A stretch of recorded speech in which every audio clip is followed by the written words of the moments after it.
You're listening to the Sass Says podcast. I'm your host, Christy Rocha, also known as Sass. I identify as a woman, a wife, and a mother. That should tell you a lot already. And over the last few years, I've learned the value of talk therapy. I have seen how my inner work not only enhances my own well-being, but also my marriage, my parenting, my relationships. And in fact, you wouldn't be hearing this right now if it weren't for the work I've done. My mission is to debunk the misconceptions and stigmas around what therapy is and who it's for. Let's normalize working on our mental health and seeking help when needed. We've all heard of self-care, self-help, and self-love, but do you often wonder how to actually make it all happen? I do. You'll hear strategy-based conversations with professionals, as well as inspiring and validating stories from women who are just like you and me. Think of this podcast as the weekly therapy sessions you didn't know you needed, with a dash of sass, a lot of vulnerability, and me, relentlessly asking, but how? Hello, welcome to the show. This is the first episode in the new series for the month of June, focusing on marriage, intimacy, and mental health. Today's featured expert is Dr. Morgan Anderson. She is a clinical psychologist, attachment theory expert, author, and host of the top-rated podcast called Let's Get Vulnerable. With over 42,000 Instagram followers, 2 million plus podcast downloads, and a best-selling new book called Love Magnet, Dr. Morgan is a powerful voice for women's healing and a thought leader in the relationship space. So on today's show, Dr. Morgan shares her story, her why behind becoming a psychologist, and how her childhood impacts her work, her personal attachment style, and so many other things. She really goes into her story, and I'm so appreciative. She also dives into attachment theory and shares how your attachment style impacts your relationships today, what you can do about it, just like all the things attachment theory. We also talk about how your attachment style can evolve over time. It's really such a powerful conversation. I'm so excited for you to hear it. Make sure you check out my social media for more information on the series this month. And here's Dr. Morgan. Hey, Dr. Morgan. So nice to meet you. Thanks for being here with me. Thank you for having me. I'm so excited for the session.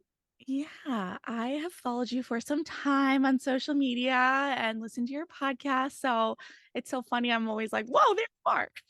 Flash. Oh, I love it. Yeah, it's fun to watch each other's journeys and kind of like grow together. But yeah, no, I'm excited to talk with you. Yeah. All right. So I usually start by asking, why become a therapist? Why get into the work that you do today? Yeah, so I like a lot of people that are drawn towards the psychology world. I experienced childhood trauma early on. I lost my mom at a very young age. And then kind of watched my dad go through some tough relationships. Um, and I think I just always wanted to help people, probably because like I had to grow up fast and I went through my own stuff. So I just felt really pulled to help people. And then like a lot of people, I found myself in my 20s just on the dating roller coaster. I was dating emotionally unavailable men over and over and over. Didn't matter that I was getting my doctorate in clinical psych. I still was just dating these people over and over. And then in my second year of grad school, I actually ended up dating a narcissist for a year and a half. And it was at the end of that relationship, I really just hit rock bottom. I was totally isolated from friends and family. I was experiencing anxiety and panic attacks, and I just didn't even recognize myself when I looked in the mirror. And I just knew that something had to be different. So I kind of had this fork in the road. I was like, okay, I can just like drink more, numb more, or I can throw myself into my own healing journey and I can start learning how do you have a happy, healthy, securely attached relationship. So of course I did take the healing path and I threw myself into attachment theory research. And now I can say like I really, really have changed who I am as a person, how I show up in relationships. I'm in a great relationship now. You know, we are 2+ years together, and I always tell people if I can heal, then anyone can, because Yeah. my past relationships was like a dumpster fire after dumpster fire. So I just like to now I give back to women, and I built a program that's specific to relationships and helps people heal, and now I get to serve women in that way. And I just have so much joy and purpose and love in my life. And I don't even recognize that person that I used to be. Yeah.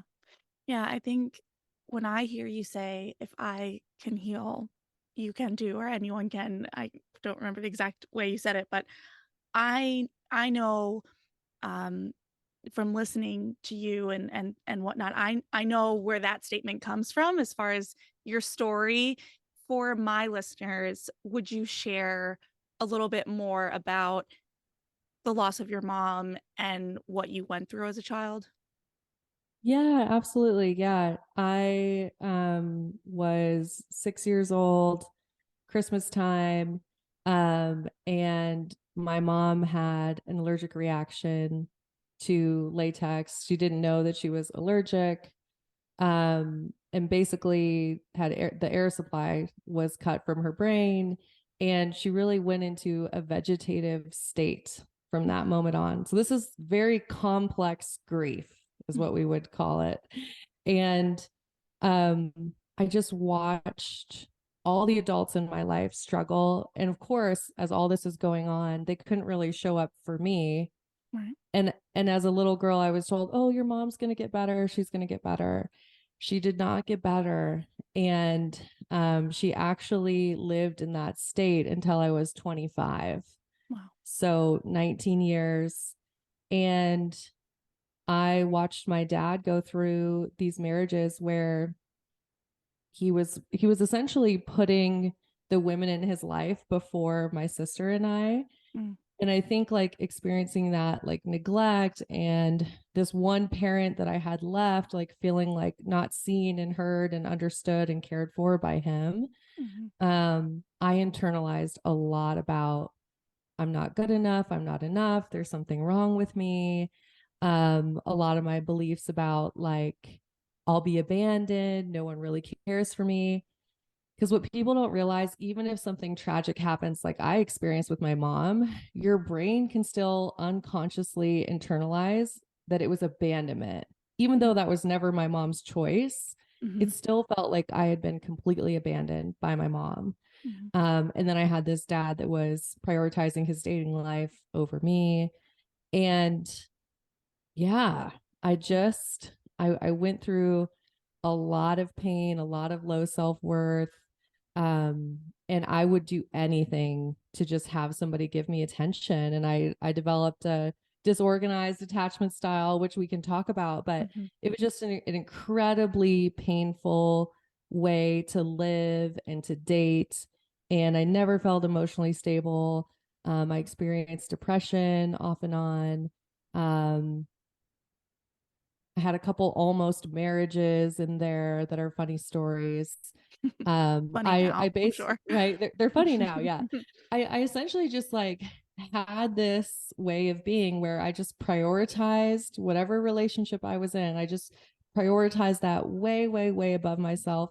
And I was completely disconnected from myself. Mhm, I was numbing, I was dissociated. There's a lot of things I don't even remember because I was just not connected to my body and my mind. Um, so yeah, it's hard. It's really when I think about that version of me, I have so much compassion. yeah, I know I was just trying to survive this really challenging experience. But it's hard for me to even wrap my head around that that was me because I have such a different life now. yeah. Were you under the same roof as your mom for all those years? So we're getting in all the details. Okay. So You don't here's have the whole to. story. No. It's totally fine. Okay. I'm an open book about this now. Like years ago, I would have never never talked about this, but I've done my own work and like I can be a totally open book. The And full story, honestly, yeah. shut me down if I go too far. No, no, Like, no, you won't no. insult me. No, no, I no. want this to be comfortable for you. No, no, no. It's totally fine. I've definitely made peace with this part of my story. So what ended up happening is my mom had her accident Mm-hmm. and we actually moved to Texas, all of us. So my dad, my mom, my twin sister, and I moved to Austin, Texas to a treatment center. And we kept, we were told like, oh, she can get better, she can get better. We spent a year and a half in Texas, so completely uprooted from Montana, uprooted from my friends, my Yeah. family. um that was very traumatic just in and of itself. And we're in Texas, we're told she can get better. We spent a year and a half there, almost 2 years, nothing changes, she doesn't get better. We moved back to Montana to connect with my aunts, my mom's sisters, who all live there. And at that time, I'm about 8 years old. My dad started feeling like he was completely worn out. He had like lost his life. Understandably, he's like Mm-hmm. taking care of my mom 24/7. Mm. And he started dating someone and they had like a whirlwind romance. And then soon enough, my dad said, I can't do this anymore. And he actually asked my aunts to take care of my mom. Wow. And he took my sister and I and this new woman who we had just met like 4 months ago, and he moved us all to Seattle, Washington. Wow. So once again, another move, totally far from friends, family, everything I knew. We're in Seattle, Washington, and I spent about like 4 to 5 years of my life there. Mm-hmm. And then it just got to a point where I just knew it wasn't right. So I'm just like 12-year-old girl. Um, I had an evil stepmother. She would lock my sister and I in Oh. our rooms Oh my and not let God. us leave. She made us do all the household chores. She would only buy us clothes from Goodwill, and we had to have hamburger helper every single night. Oh my goodness. And she just like devalued my sister and I. Wow. Meanwhile, she had a child with my dad, and this girl was like the princess and got all the things she wanted, and she was like very spoiled. Um, so I was 12 years old. Oh, and she also forced us to be homeschooled, which was another form of Oh my goodness. trauma for me because I'm a Yeah. very social person. So like my sister and I are forced to be homeschooled. So I felt like I was in like a living hell. Yeah. So at 12 years old, I told my dad I can no longer do this. Wow. And I moved in with my aunt Peggy, who was taking care of my mom. Hmm. So from 12 through 18, I lived with my aunt Peggy in Montana and my mom under the same roof. Wow. And that was hard too. To be totally honest, I couldn't really be in the same room as my mom. Yeah. Like looking back on that, I used to like have so much guilt about it. But for me, it was like anytime I was in her presence, I had to reface the reality that she was not my mom anymore. Yeah. And I would be like completely destroyed every time I was around her. And I couldn't really connect with her. She's in this state where she can't speak, she can't do anything. Mm. Um, so yeah, Yeah. it was really, but it was better than being with my dad and my evil stepmother. Wow. So yeah, and then Yeah. went to college in Montana, and then went on to Portland to get my doctorate, and then down to San Diego. Um, but I do consider my Aunt Peggy, she is my rock. Mm-hmm. She brought in secure attachment to my life when I'd never had it before, created routine, stability for me. It really just taught me what a healthy relationship was. Mm-hmm. So I'm forever grateful to her. Yeah. Do you, and I'm going to try to phrase my words carefully. I make no promises that I will do it perfectly, but I will try. Do you feel like, hmm, I'm trying to wrap my brain around this experience with your mom because I've like recently, not well, within the last 5 years, my niece and nephew lost their mom. We lost my sister-in-law, and it was such it was such a time of before and after. And here you are with 20 years of almost this limbo. Like how how do you cope with that? Like how do you process that? How like that is that to me sounds like such a unique and I don't know. I don't even have words for it. Like as I Yeah. think any loss is traumatic obviously and there's grief, but when I just think about Yeah. my own processing of her loss, I do take comfort in the closure of it. And I just can't imagine being in that. I mean, not only was she not my mom, but just I don't Yeah. know, like how do you process that now? Well, so it's quite sad when I think about what I went through as a child because I think the adults in my life meant really well, but Yeah, they would always say like, "Oh, she's gonna get better. She's gonna the get hope. better." Yeah. Yeah. So I think at least from 8 years or from 6 years old until I don't know, maybe till about like 13 or 14, I always kind of had this hope that she was just gonna get better Mm, one day. mhm. But eventually I started asking more questions and I realized that she wasn't. So that Yeah. was my own grieving in that piece. And then when she died when I was 25, she had a peaceful death. It was just time for her to go. Um, I lost it. Hmm. And I think I was grieving what the 6-year-old me couldn't grieve at Yeah. that time. I went to Mexico for 2 weeks.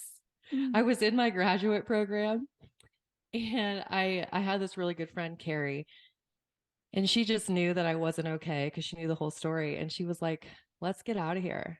And mm, and we went to Mexico for 2 weeks. And that was like the best thing that I could have done for myself mhm. because I needed to get away. Yeah. Like I could not be in my clinical psych classes Yeah, and I God, that's like just a whole other level. Like it was a yeah, I you're couldn't going show to up for class people. for Hmm. psychology. Oh my gosh. Yeah, Yeah. yeah. So I had to grieve, but it's such a complicated grief. Like when my twin sister got married and my mom wasn't there, I'm like Mm, bawling because yeah. my mom's not there. When I got a house recently and I had like a housewarming party, I'm like bawling because I know my mom would have loved it. So it's one of those things where it never goes away, but you just as you know in losing your sister-in-law, like you just can change your relationship towards the grief and you can be okay with it and make space for it and it doesn't have to be as huge as it is initially. Yeah. But I definitely have experienced what is called complicated bereavement and I Hmm. don't know many people like me who had such a complicated loss. Yeah. um but yeah, I'm grateful for my family. I'm grateful for the friends I've had. And it makes me really appreciate the people in my life. I'm always quick to say I love you. Hmm. I don't take time for granted. Like I think losing my mom at a young age just made me so appreciative of Yeah. people in my life. Yeah. Okay. All right. And last question on this and we can move on. Where where do your relationships stand now with your dad, stepmom, stepsister, your actual sister? Do you have relationships with all of them? Yeah, so my dad divorced the stepmom Oh. after like a year after I left. Huh. And then he got remarried and then he divorced that person. And then now he's in a great marriage with someone. So that's good. My dad and I have done a lot of healing work. That was really hard for me. I felt so abandoned by him. So I really had to work on my relationship with him. And I also had to just change my expectations about what the relationship would be like. Hmm. But we have a good relationship. We talk. He's not my rock. He's not Yeah. like the person I rely on for emotional support, but I consider him somebody that I get to keep updated on my life and like have a relationship with. Mm-hmm. And then I'm very close with my twin sister. She's the only person who really knows what I went through, like Mm-hmm. really truly, because she went through it right next to me. Right. And she has two kids, and I get to be their aunt, and I love it. Um, I'm incredibly close with my Aunt Peggy. I'm taking her to Nashville next week for her 70th birthday to celebrate her Hey, in Nashville. Um, yeah. nice. So Yeah, ant life is a good life. is a good life. It And is. honestly, I could have cut off the relationship with my dad, and there was times where my sister did for periods. But ultimately, I think it's been a gift to me to work on it and maintain it and try to heal it. But some Mm-hmm. people can't. I want to just give that caveat. Like sometimes the parent wounds are just so bad Yeah. that you just can't work on it. But I was lucky enough to work on it with him, and we're in a good place. Yeah. Okay. All right. Well, thank you for sharing all that. I think I know just from listening to your story in other places that it was just so moving to hear. So I appreciate you sharing that with my audience Yeah, today. of course, of course. So now in your work, you're an attachment theory expert. You've got your relationship program. Tell me a little bit about attachment theory in itself. I've not really gone into this on the show before, so maybe pretend I've never heard the phrase before and just define it for me the way you would and what it means a little bit. Yeah, I like to break this down so that anybody can understand it. And the easiest definition of attachment theory is the science of why we do what we do in relationships, and then why we're attracted to the kinds of people that we're attracted to. It started in the 1950s. John Bowlby, Mary Ainsworth, they were looking at parent-child relationships, but then this was applied to the romantic relationships. Um, and there's 4 attachment styles. So all of us have um, a style that we're most commonly going to use as a strategy, but you may have more than one style. So it's on a spectrum. I don't like people to say, "Oh, I'm 100% anxious." No, you probably spend maybe 70% there and like 30% insecure. So I just don't want people to like put themselves in a box. It's Okay. on a spectrum. Mm-hmm. That's good to know. But yeah, but the 4 styles are anxious, avoidant, disorganized, and secure. So Okay. I'm happy to break those down too. Yeah, I took your quiz and I'm 60% secure, 40% anxious. There we go. That's good. It was difficult. I was trying to figure out how to weave in maybe perhaps how this relationship that I'm in, my marriage is different from past relationships. Yeah. Because I think that as it should, right? Like I've evolved. Our relationship has evolved. And so maybe clear that up too. Like can your style change over time? Can you kind of Yes. grow from one to the other? Yeah. So the old research out there, and if you ever have read the book Attached by Amir Levine. I have it here. I haven't read Oh, it yet. great. Okay. It's right Well, here. he and I My list. differ. And he kind of is like old research, which would Okay. say he was like, your attachment style is your attachment style, you're stuck with it for life.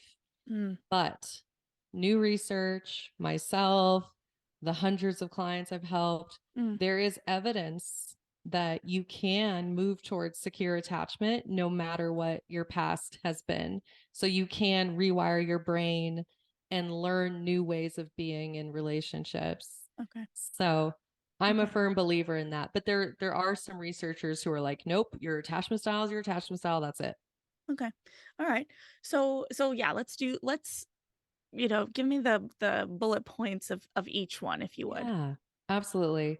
So, anxious attachment, this is where you are prioritizing the relationship needs before your needs. Mm, This is a style where you probably struggle with setting boundaries, expressing your emotions. You're worried that you're too much. And then the hallmark of this style is a high need for reassurance. Mm, And even when reassurance is given, you're not able to really take it in. It's almost like your reassurance bucket has holes in it. So no mm, matter how much your partner reassures you, you're not feeling quite safe and relaxed and secure in the relationship. okay. Does that fit for you? Does that sound like experiences you've You had? know what's funny is that I hear that and I can hear even in my marriage now where I do that, I seek the reassurance, but there is a part of me that's like, you're so full of it right now. Like, you have it. And it's funny because prior to my marriage, I can confidently say like that was a thing. Like I was always looking for the reassurance, and depending on the relationship, what it varied on whether how much I believed it or not, how much I took it in and said, "Okay, I hear that." Um, but now I think now I still it's almost like an old habit, and I hear myself do it, and then I'm like, "You're ridiculous. Stop." Like he's not going anywhere. Stop. So yeah, you're moving towards secure, right? Yeah. Yeah, that's good. Yeah. Yeah. Yeah. Mm, So moving on to avoidant attachment, this is where you are prioritizing your needs above the relationship needs, mm, and you really value independence. And these are the people who are like hyper independent. okay. They don't want to depend on anybody, they don't want to ask for anything.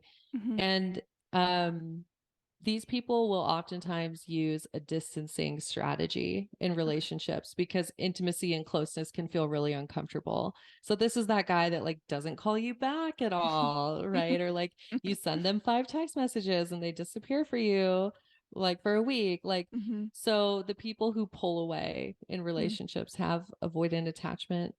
Um and I think that they get a bad reputation, but we mm, have to remember like this is a survival strategy. Too much intimacy doesn't feel safe.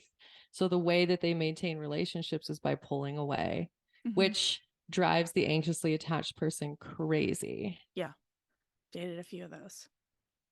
Me Yeah. too. Yeah. Me too. And then we have disorganized attachment. And this is where you have a combination of anxious and avoidant, and Mm, you're going to pendulum swing between the two.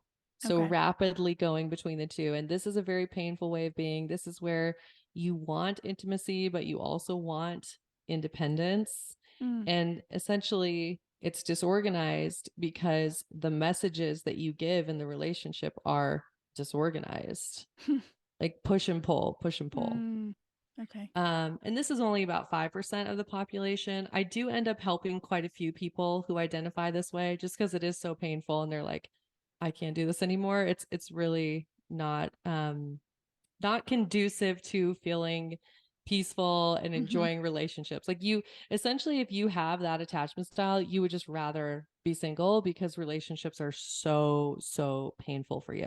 mhm. Okay. Yeah. And then we have secure, which I love. I love secure attachment. This is where everyone wants to be. This Mhm, is where my needs matter and my partner's needs matter. I value myself. I value my partner.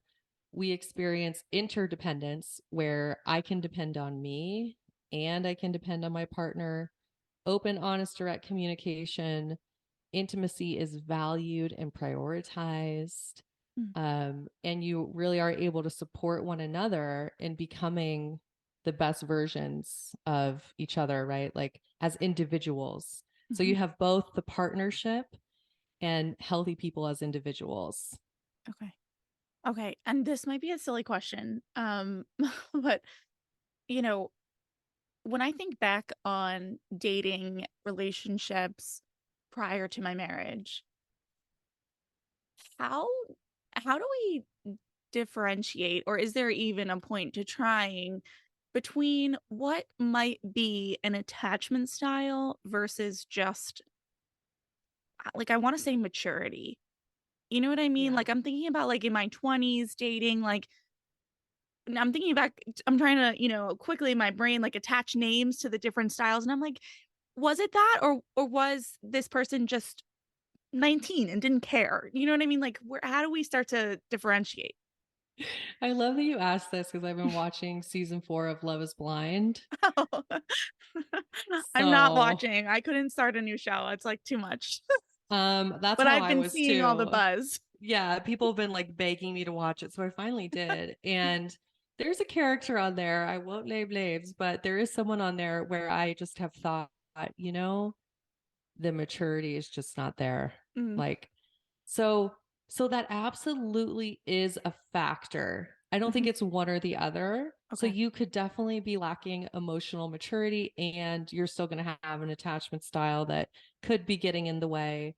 But this actually comes down to value systems. I think Mm, when we're younger, we may just not value relationships the way that we do as we get older. So we're yeah, not willing to develop our emotional intelligence, right? Like if I don't value it, then I'm not going to show up intentionally. I'm not going to do the work on myself. I don't care about my emotional intelligence. But as I mhm, get older and I really value a romantic connection, I am going to work on myself. I'm going to learn how to communicate well. Um, so I do think it's about values because there are some, I've coached some 22-year-olds that were ready for a yeah, great relationship. They valued it and they really wanted to work on themselves. And then I've worked with women, you know, in their 50s or 60s, and they're like realizing how important it is. So mm, I do think it's about value systems. okay. And, yeah, and that makes sense. I mean, and I wonder what you think about this just because in my experience, and this is grossly generalized, it seems that women tend to start to value relationships before male counterparts, if we're just talking about, like, heteronormative relationships in this case, but me and every single one of my friends from high school to college to post grad were just, like, wanting the boyfriend, wanting the relationship, wanting the stability of it, and it was like we just were going from dude to dude looking for it because most of them were not there. They wanted to play Xbox with their buddies after football practice, and, um, again, grossly generalized and overstated, but just like I said, in my experience, it seems like the women around me were more ready than the men were, or at an earlier age.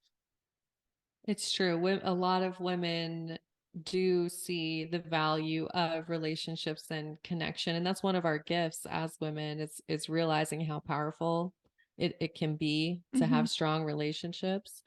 Um, so it's true, and I think to be fair to men, they're not as Yeah, socialized to value totally. connection. Yeah, They are taught to value independence. right.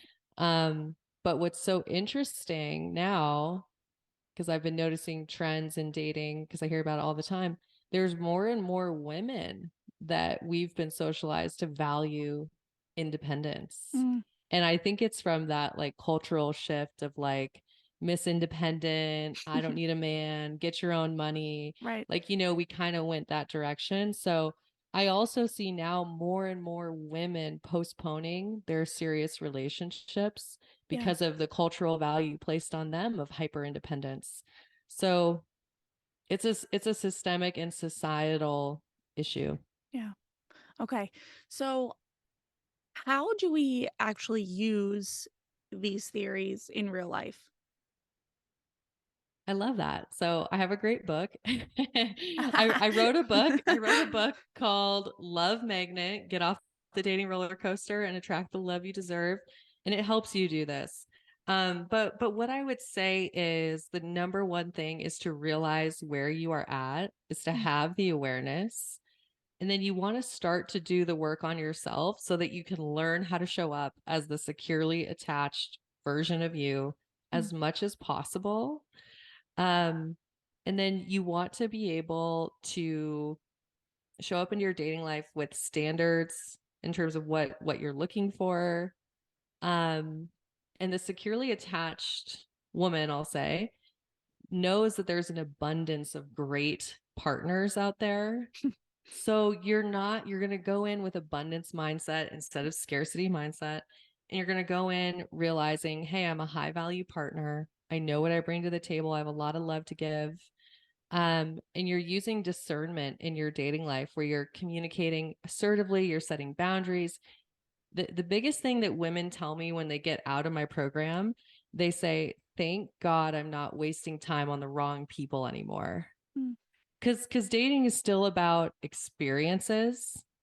But when you have to, it's a little bit of a numbers game. You have to get out there. You have to date people. You have to actually date people in order to find your person. I hate to break it to you guys. Anyone listening who's sitting on the couch waiting for him to just be Amazon delivered to your door, it doesn't work that way. Like, you do have to date people. Yeah. But what if you could do it in a way where you were securely attached, you're confident, you have abundance mindset, and you enjoy the dating process? Then I know you're gonna get the person that you want. Yeah. Yeah. I mean, I haven't dated in over a decade.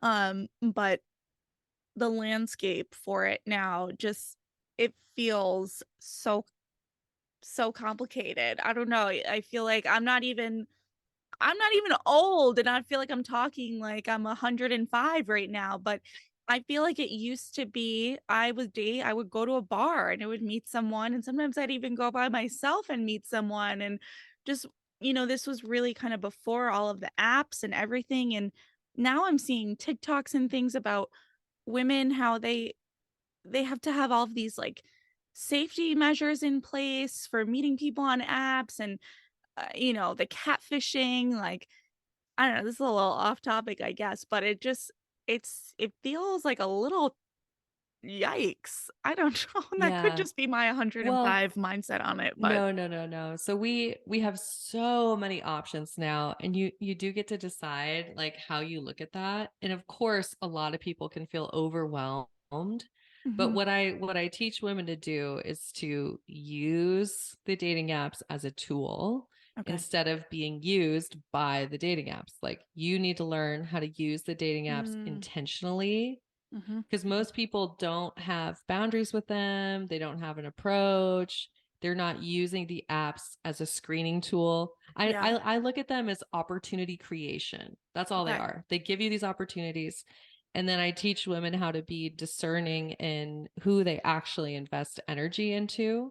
Mm, Because this is why people hate dating. They don't know how to use discernment. They go on these horrible dates with the catfishers, yeah. like, they just are not using the apps correctly. So of course they hate the apps, but the apps are an incredible tool. You just have to know how to use them. Yeah, I like that. I mean, I wouldn't have, but I haven't heard it talked about in that way before. And the only um the only experience I have is I did Match back in the day. Yes. But to your exact point, there was no strategy with it. There was no intentionality behind it as far as my usage. It was like someone showed interest, great. Let's message. Let's this, and it just yeah, I mean, I was young, but I hear you that it's almost like, yeah, like anything else. Let's have a plan. Let's have an intention. Let's be Yeah. thoughtful about it and mindful rather than just wing it. It's like a gym routine. I always tell people, like, you're Mm, you're developing a new routine in your life. We need it to be fun. We need it mhm, to be sustainable, something you can do for a long time. mhm. And you want to make sure you're getting the most out of it. Like, the energy you're putting in, you want to get the most out of it. Yeah. Yeah. Okay, so now talk to someone who's listening that is in a relationship long term, in a marriage, in a committed situation, and is maybe learning that their attachment style is not what they want it to be. How do you navigate that environment? Yes, I do help married women. And the way that works to like approach your significant other Mhm. is you're able to say, hey, I realized this thing about me. I'm not showing up how I want to show up. They already know. Your partner already knows, right? Like, if you're Yeah. showing up that way. So then you just get to say, like, hey, with this knowledge, I want to be the best version of myself for you. And I'm committed to working on myself. And this is where it's a little bit tricky, but you're likely going to have to take a step back from the relationship. You're Mm, going to have to say, "Hey, I'm going to be focusing on me. I need to really do some internal work, and I may be a little bit more distant mm-hmm, because you need to. You need to be able to take a step back in order to re-enter intentionally. And I've had lots of women do this where they tell their partner, I'm taking 2 months to really work on myself. mm, I'm not, and then you have to offer reassurance. I'm not leaving you. This is not the end of our marriage. I simply want to work on me so that we can have the best marriage possible. okay. Are there any misunderstandings or misconceptions about attachment theory that you want to clear up? There's a lot of people talking about attachment theory and attachment styles who actually haven't studied it, and that does kind of bother me. Hmm. Um, Anxious attachment style doesn't mean that you have anxiety disorder or that you're an anxious person. Those are different things. Yes. Because I'll meet people who they think they have anxious attachment because they have an anxiety disorder. Mm, Like, no, even though that's the name, it's a different context. Like, this is human bonding that we're studying. So mm, I do have a little bit of like when I see people who don't really know what they're talking about putting stuff out online, yeah. I just worry about the people that take that in. Like, I want people to actually understand it because this theory, when you really do understand it and you apply it to your dating life, it's a complete game changer. Like, Yeah. it will change how you build relationships. So I Hmm. just want people to get the right information. Yeah. Yeah. I've talked about this quite a bit on the show. I've interviewed a lot of therapists and who are also on social media. And that's one of the biggest things, even for myself scrolling. I sometimes have to stop and really take that extra 10 seconds to look at who is saying this. Yes.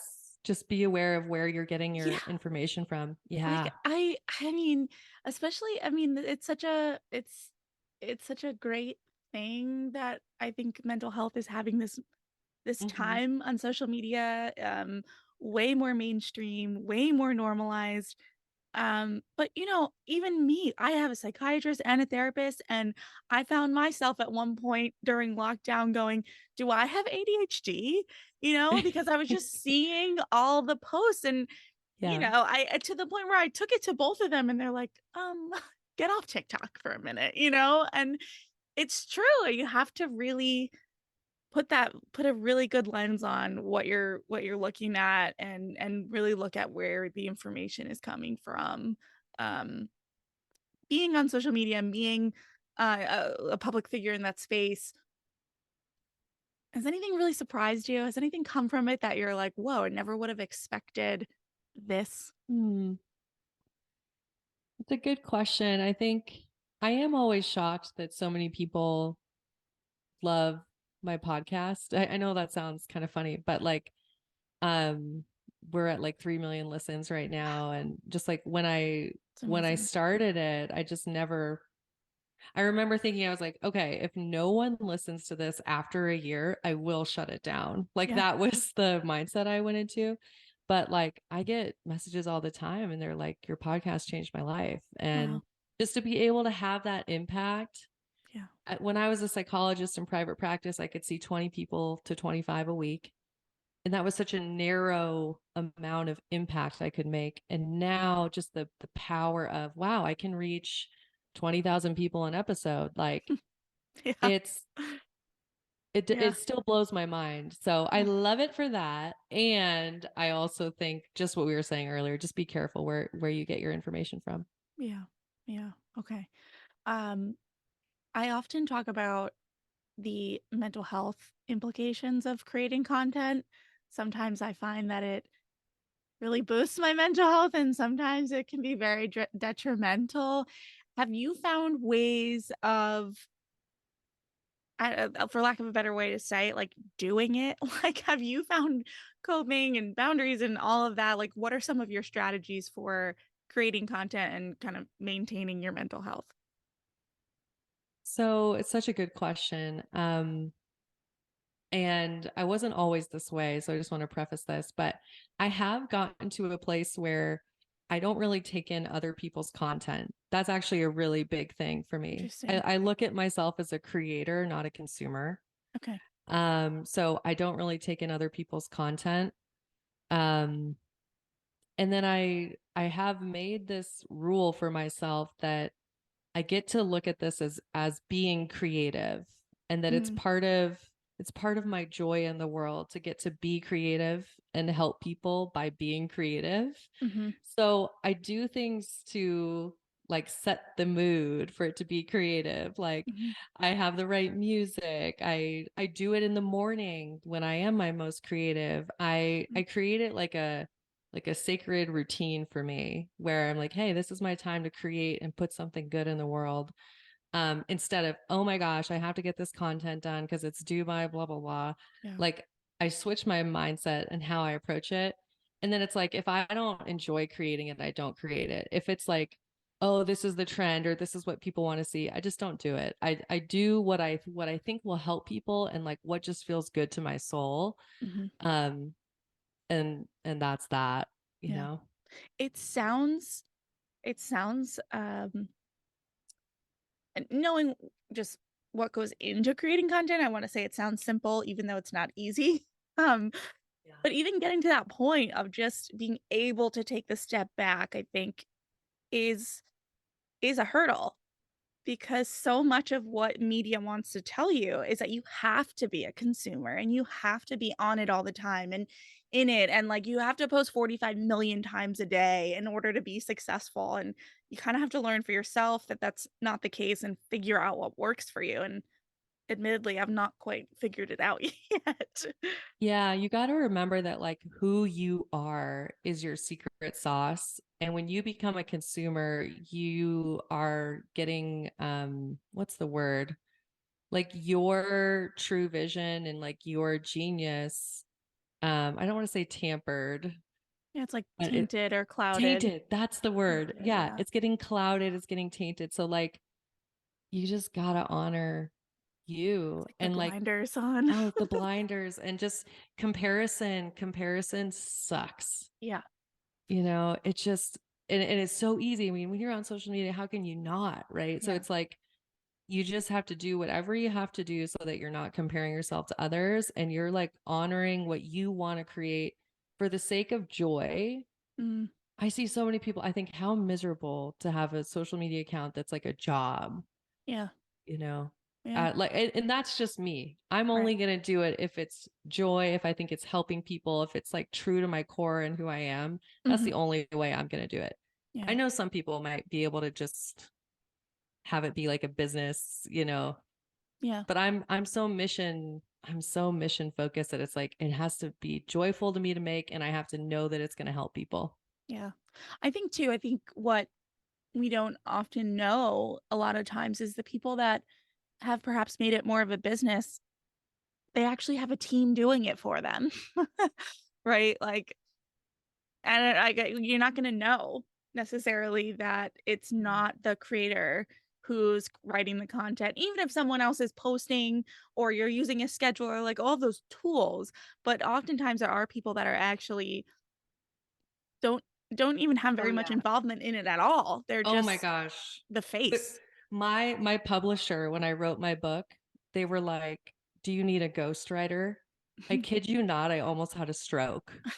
Like the thought of somebody writing my book for me, Yeah. I was like, I gasped on the Yeah. phone. Like that is just not me. Everything Yeah. I put out, I wrote. Yeah. And I don't know. You're totally right. There's a lot of brands out there. There's a lot of people that you think it's them, but they're not writing their captions. They're not Right. writing their emails. They're It's not not their responding to voice. your comments or your No, DMs. it's Yeah. somebody else. It's not their Yeah. voice. So Yeah. yeah, it's hard to have those expectations. You're like comparing yourself to somebody who's not even real, Right. Right. you It's like know? a team of 5 interns Yeah. scurrying away all Yeah. day long. This is their only Yeah, task is to for research sure. hashtags. Yeah. Okay, so just in the last few minutes here, would you share a little bit more about your program and what someone can expect from it, what it looks like to actually work with you? Absolutely. So the program is 8 weeks long. It's called Empowered, Secure, Loved, because that's how we want to feel in our relationships. What I love about our program is it is not like go take this course. It is experiential. It's intense, honestly. Mhm. You're getting group coaching, one-on-one coaching. You have access, lifetime access to a video course that I created. And it's taking you through everything that you need in order to become securely attached. Okay. So, and people who have been in therapy for a decade, they'll come and do this program and they're like, wow, the depth that this is. And it's one thing to have awareness, but we Okay. also give people, this is what you do with the awareness, and here Ah, are the tools so that you can actually show up differently, okay. and helping them with identity of, well, where do you want to go? So I love therapy so much. Obviously, I'm a psychologist. It's wonderful for awareness, not always the best for, well, what do I actually do now? Right. Right. You know? Yeah. I'm just laughing because I'm thinking of it as this is the gap. This fills the gap of when I'm like looking at my therapist going, just tell me what to do. And she's Right. like, And sorry. that was honestly what motivated me to create this, because I was the psychologist and I wanted to tell people what to do, and I Yeah. knew that that wasn't my Your role. role. Yeah. So I had Yeah. to create something different. Yeah. And so who is this program best suited for? So this is for anybody who knows they need to do something different in order to have a great relationship. Like maybe they've tried all the things, and it just hasn't worked out. Okay. And they're really serious about healing the relationship with themselves and about bringing a great relationship into their life. Okay. Um, we help women anywhere, usually not below 25, like ages 25 to 65. Okay. Um, People who just want to completely change how they're showing up in their life and relationships. Okay. Okay. Awesome. Awesome. Well, Dr. Morgan, I will link your program, your podcast, your book, everything in the show notes. And at this time, if there's just based on anything that we've talked about, if there's anything kind of lingering on your heart, mind, or soul that you want to make sure to say or to leave people with today, this is the opportunity. Thank you so much for having me. You're such a good interviewer. So I love what you're doing in the world, and I Thank just you. really appreciate you having me. Thank you. Um, I think the one thing I would want people to know is that you're never too broken. Mm, It's never too late to have a completely different life. So your past does not determine your future, mm. and you really can heal and change. Amazing. Amazing. Thank you. Thank you so much for your time today. Thank you.